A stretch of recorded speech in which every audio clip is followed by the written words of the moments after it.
एक समझदार औरत किस तरह अपने घर के हर काम को ना कम वक्त में और कम बजट में बहुत आसानी से मैनेज कर सकती है।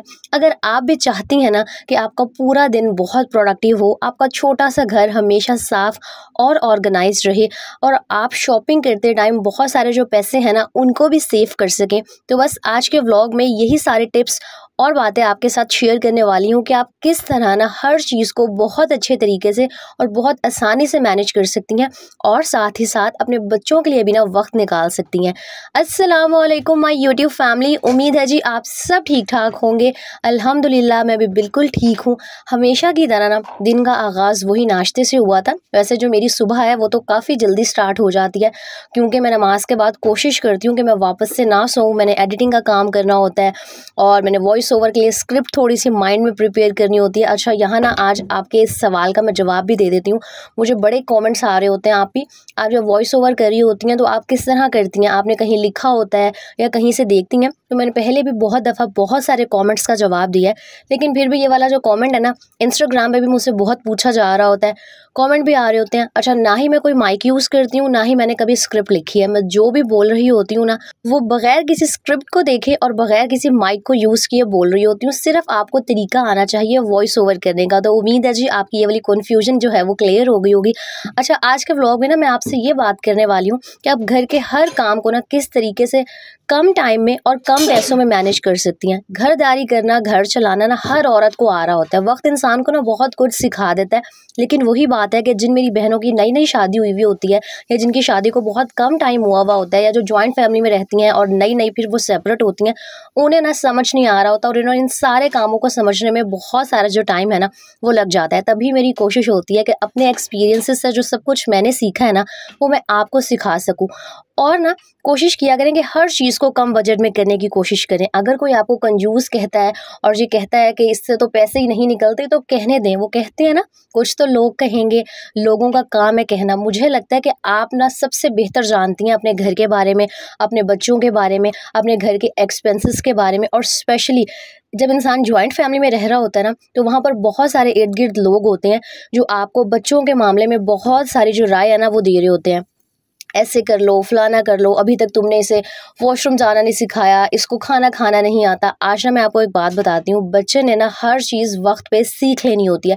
कभी भी ना इस बात की वजह से ना परेशान हुआ करेंगे जी बच्चे हमारे खाना नहीं खाते हैं या अभी उनको वॉशरूम में जाना नहीं आता और अभी तक जो बच्चे हैं वो डायपर यूज़ कर रहे हैं। यकीन करें, मैंने आमना के ऊपर ना किसी भी चीज़ में कोई भी सख्ती नहीं की थी और अल्हम्दुलिल्लाह अब वो खाना भी खा लेती है और वो डायपर फ्री भी है। मतलब मैं उसको डायपर नहीं लगाती, वो वॉशरूम जाने के लिए बता देती है। और मुझे भी ना ये वाली बातें बहुत सुनना पड़ी थी कि अभी तक इसको वॉशरूम जाने की आदत नहीं डाली, ये कुछ खाती नहीं है। तो लोगों की बातों की परवाह ना किया करें। एक माँ अपने बच्चे के लिए सबसे बेहतर जानती है। आपको जो बेहतर लगता है ना, आप उस तरह से अपने घर को देखें और अपने जो बच्चे हैं ना उनकी परवरिश करें। अच्छा, नाश्ते से फ्री होके ना मैं फ़ौरन रूम में आ जाती हूँ और जो भी चीज़ें बिखरी हुई होती हैं ना उनको समेट रही होती हूँ। और मेरी वो सारी बहनें जिनका मेरी तरह एक छोटा सा कमरा है ना, उनको पता होगा कि एक छोटे कमरे में रहना, हर चीज़ को बच्चों के साथ मैनेज करना कितना मुश्किल हो जाता है। लेकिन वही बात है कि इंसान अब नया घर तो ख़रीद नहीं सकता। अब जो अल्लाह ताला ने दे दिया है, कोशिश करें उसी में सब्र शुक्र से रहें और उसी को सजाने और संवारने की ना कोशिश करें। मैं लास्ट टाइम जब वो 280 वाली शॉप पे गई थी ना, तो एक टेबल वाली जो शीट होती है, मोस्टली ये डाइनिंग टेबल्स पर बिछाई जाती है और इसको आप एज अ दस्तरखान भी यूज़ कर सकते हैं। जब बहुत सारे लोगों ने बैठ के खाना हो, तो मैं ये शीट लेकर आ गई थी। रीज़न ये था कि आमना ना, अब जाहिर है मेरे पास एक ही रूम है, वो जब भी दिन भर में कोई भी चीज़ खा रही होती है ना, तो वो थोड़ी थोड़ी चीज़ बेड पे कहीं ना कहीं गिर रही होती है। और जब हम खुद भी खाना खाते हैं ना, बड़े लोग, इंसान जितनी मर्जी एहतियात कर ले, कुछ ना कुछ गिर जाता है। तो मैंने कब से सोचा हुआ था कि एक ये शीट मैं लेके आऊँगी। ये सिर्फ 280 की मुझे मिल गई थी, लेकिन इसकी आसानी ना अब मुझे ये हो जाएगी कि कोई भी जो चीज़ है ना वो बिस्तर पर नहीं गिरेगी और जो रूम है ना वो बिल्कुल साफ़ सुथरा और नीट क्लीन रहेगा। अच्छा, दूसरा ये ना, मैंने एक आमना के टॉयज़ को ऑर्गेनाइज़ करने के लिए ऑर्गेनाइज़र भी वहीं से बाय किया था, क्योंकि इसके टॉयज़ ना पूरा दिन रूम में यहाँ से वहाँ बिखर रहे होते हैं। एक बहुत बड़ा ना कार्डबोर्ड का बॉक्स है, उसमें भी मैंने डाल के रखे हुए हैं, लेकिन फिर भी कुछ इसका सामान है जो पूरा दिन ना रूम में यहाँ वहाँ बिखरा रहता था। तो मुझे समझ नहीं आ रही होती थी कि उसको मैं कहाँ पे रखूँ। तो मुझे एक ये ऑर्गेनाइज़र 280 वाली शॉप पर अच्छा लगा, एक ना मैंने ये बाय कर लिया था। तो अगर रूम छोटा हो ना, तो आप इस तरह के ऑर्गेनाइज़र्स लाजमी घर में लेकर आएँ, जिसमें आप अपने बच्चों का छोटा मोटा सामान हो गया, कपड़े हो गए और स्पेशली जो टॉयज़ होते हैं बच्चों के, जो पूरा दिन यहाँ से वहाँ घूम फिर रहे होते हैं ना, वो बेस्ट नहीं है ऑर्गेनाइजर सारी चीज़ों को ऑर्गेनाइज करने के लिए। और सबसे अच्छी बात यह है कि बड़ी रीज़नेबल और अफोर्डेबल प्राइस में मिल जाते हैं। लेकिन हाँ, बाज़ औक़ात ना इंसान के लिए, जब आप एक मिडिल क्लास फैमिली से बिलोंग करते हो और आपके बहुत सारे खर्चे हों, तो ये 280 रुपये और 500 हज़ार निकालना भी बहुत ही ना मुश्किल लग रहा होता है। तो उसकी सिंपल सा हल ये है कि आपके जो घर के बाकी अखराजात होते हैं ना, उसमें आप छोटी छोटी जो बचत होती है खींच तान के, जहाँ से आप पैसे बचा सकती हैं बचाया करें। और जो भी आप महीने के एंड में देखेंगी कि 500 हज़ार आपने बचाया होता है ना, उससे आप घर के इस तरह का जो छोटा मोटा सामान होता है ना ज़रूरत का, वो ख़रीद सकती हैं।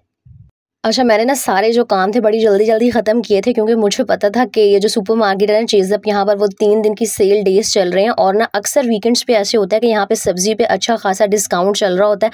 और मैं हमेशा ना, मैंने इनका इंस्टाग्राम पे पेज फॉलो किया हुआ है, मैं देखती रहती हूँ कि सेल वाले डेज़ कब आएंगे। जब भी मुझे पता होता है ना कि यहाँ सेल लग गई है, तो मैं बस फटाफट से यहाँ पर जो सब्ज़ियाँ हैं ना वो लेने आ जाती हूँ, क्योंकि हर घर की ज़रूरत होती है। और मुझे लग रहा होता है कि अगर आप सुपरमार्केट में सेल डेज़ का इंतज़ार करते हैं ना और सेल वाले डेज़ में जाकर शॉपिंग करते हैं, तो अच्छी खासी जो बचत है वो हो जाती है। अच्छा, मुझे यहाँ से सब्ज़ी लेना इसलिए भी अच्छा लगता है कि इंसान अपनी मर्ज़ी से ना कुछ भी उठा सकता है। वरना मोस्टली वो जो सब्ज़ी वाले आ रहे होते हैं ना, वो बड़े नखरे कर रहे होते हैं और वो कह रहे होते हैं कि जी हम अपनी मर्ज़ी से सब्ज़ी डाल के देंगे। यहाँ रेट्स चेक करें। अच्छा, ये सारे जो रेट्स लिखे हुए थे ये 250 ग्राम के थे, यानी कि 1 पाव के। अब जो मिर्चों का रेट था वो 19 रुपये पाव थी, तो तकरीबन 100 रुपीज़ की किलो आ जाएंगी। अब मुझे बाहर वाले रेट्स नहीं पता, लेकिन मुझे ये पता था कि अच्छी खासी ना बचत हो गई थी। और मैं हमेशा यहीं से आके सब्ज़ी बाय करती हूँ। तो कोशिश किया करें कि आपके इर्द गिर्द जो भी सुपर मार्केट्स हैं, उन पर जो भी डिस्काउंट्स वगैरह चल रहे होते हैं ना, उनका फ़ायदा उठाया करें। और इस तरह ना आप सब्ज़ी के ऊपर और ग्रोसरी के ऊपर 1500 की जो बचत है बड़ी आसानी से पूरा महीना कर सकती हैं। और एक दूसरी बात कि सिर्फ ग्रोसरी को और वेजिटेबल्स को ख़रीदना नहीं होता, हर चीज़ को ना प्रॉपर तरीके से जब तक स्टोर नहीं करेंगी तब तक कोई फ़ायदा नहीं है। अब अगर मैं सब्ज़ी लेकर आती और मैं ऐसे ही छोड़ देती ना, यकीन करें फ्रिज में जो सब्ज़ियाँ 2 से 3 दिन बाद ख़राब होना स्टार्ट हो जाती हैं। तो सबसे पहले तो मैंने चेक किया कि कौन कौन सी जो चीज़ें थी ना, वो पहले की भी थोड़े से प्याज और आलू वगैरह पड़े हुए थे। तो जो भी प्याज बिल्कुल साफ़ थे उनको मैंने अलग कर लिया था। और कभी भी ना पुराने चीज़ के ऊपर नई चीज़ मत डाला करें, चाहे चावल हो गया, आटा हो गया या कोई भी सब्ज़ी हो गई। हमेशा जो पुराना राशन या पुराना सामान बचा हुआ होता है उसको अलग कर लिया करें और उसको पहले इस्तेमाल किया करें, ताकि वो जो चीज़ें हैं ना ख़राब ना हो जाएँ। यकीन करें ये सारी छोटी छोटी बातें होती हैं और मुझे इनमें से कुछ भी नहीं पता था। जब मेरी शादी हुई थी ना, मुझे घरदारी का अलिफ से बे भी नहीं आता था। ये सब कुछ मैंने शादी के बाद सीखा है। और बहुत सारा क्रेडिट ना मैं अपने ससुराल वालों को भी देती हूँ, क्योंकि माशाल्लाह जो मेरी सास है ना और नंदे भी बहुत कोऑपरेटिव थी। वरना बहुत सारे इन लॉज ऐसे होते हैं कि अगर लड़की को कुछ ना करना आता हो ना, तो वो टॉन्ट कर रहे होते हैं, तंज कर रहे होते हैं। और फिर इस तरह ना अगले इंसान का कोई भी काम सीखने को और करने को दिल ही नहीं करता। मुझे याद है, मैं आपके साथ शेयर करती हूँ, मैं स्टार्टिंग में इतनी ख़राब रोटियाँ बनाया करती थी, लेकिन बेचारे मेरे ससुराल वाले सब्र शुक्र करके चुप करके खा लेते थे। और यही रीज़न है कि मुझे रोटियाँ बनाना भी आ गई। वैसे अभी भी कोई इतनी ख़ास नहीं बनाती, लेकिन हाँ, बहुत अच्छी गुजारे लायक बना लेती हूँ। तो वही बात है कि अगर आपके ससुराल वाले अच्छे हो ना, तो इंसान के जब सर पे पड़ती है तो इंसान सब कुछ करना सीख जाता है। अच्छा, मैंने आलू और प्याज जो थे उनकी बास्केट को साफ़ किया अच्छे से। उसके अंदर नया जो था वो न्यूज़पेपर जो होता है उसको बिछा लिया था। और प्याज जिसमें आप रखते हैं ना, उसके नीचे तो कोई भी कागज़ हो गया या गत्ते का पीस कुछ भी लाजमी रखा करें, वरना वो प्याज के छिलके ना यहाँ वहाँ गिरते रहते हैं और गंद मच जाता है। उसके बाद मैं हरी मिर्चें लेकर आई थी और ये इतनी सारी हरी मिर्चें चेक करें आप, सिर्फ 37 रुपये की मुझे मिली थी। तो हो गई थी ना बचत, फ़ायदा हुआ था मुझे सेल के ऊपर जाके शॉपिंग करने का। अच्छा, इस दफ़ा ना मैं अपनी सहूलत के लिए जो लहसुन है वो छिला हुआ लेके आई थी। नो डाउट जो छिला हुआ लहसुन होता है थोड़ा सा महंगा पड़ जाता है। ये सारा मुझे नहीं पता कितना था, लेकिन 140 रुपये का था। लेकिन मैंने सोचा कि चलो यार, थोड़े से पैसे ज़्यादा लग रहे हैं, लेकिन मेरा जो लहसुन छीलने का टाइम है ना वो सेव हो जाएगा। वैसे तो मैं बड़े एक आसान से तरीके से, मैंने वो हैक शेयर भी किया हुआ है कि वो मैं कूंडी डंडे में जो ये लहसुन की पूरी तुरी होती है ना, इसको हल्का सा कूटती हूँ और बहुत आसानी से छिलका उतर जाता है। लेकिन अब हाँ, मेरी रूटीन अच्छी खासी हेक्टिक होती है। मैंने डेली बेसिस पर व्लॉग्स शूट करने होते हैं, एडिटिंग करनी होती है, प्रमोशंस का काम होता है। मतलब माइंड जो है ना मुसलसल मेरा चल रहा होता है।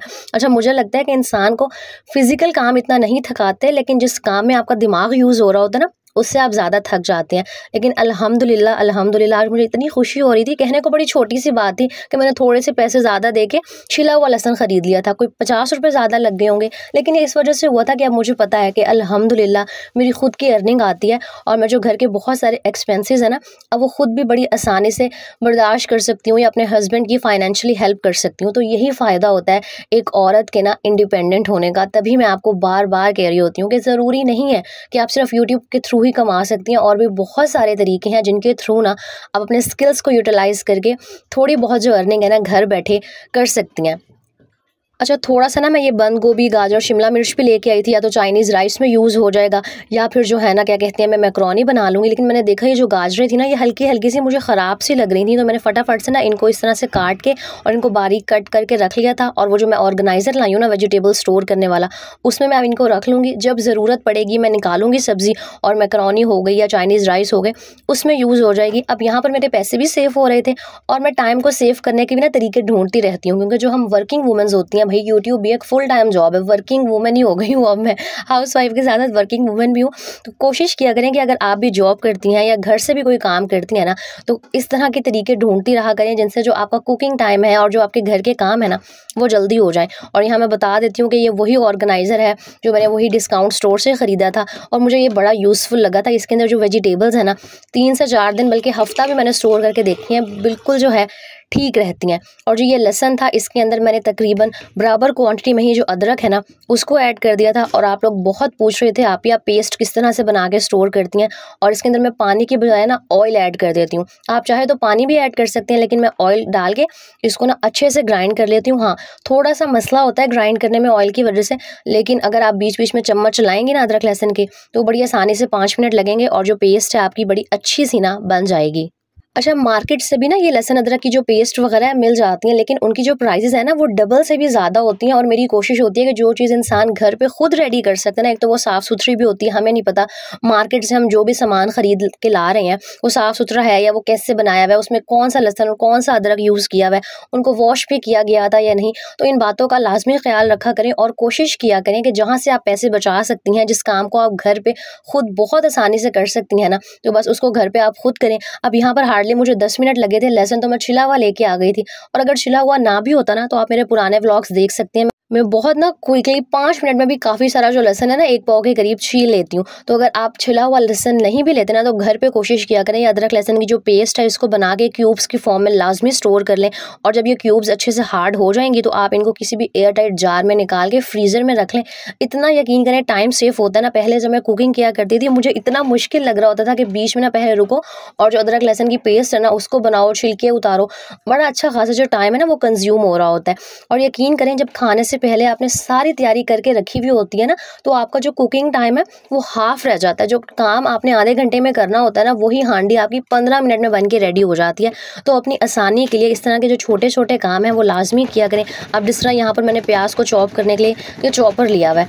अच्छा, ये मुझे तकरीबन 800 या 900 रुपये का मिला था, लेकिन यार ये बहुत ही ना यूज़फुल एक इन्वेस्टमेंट है। अगर आप चाहती हैं और आप बड़ी फैमिली में रहती हैं, बड़ी फैमिली में तो इंसान को वैसे ही बहुत सारी क्वांटिटी में हांडी बनानी पड़ती है, तो प्याज वगैरह बहुत सारे छीलने पड़ते हैं।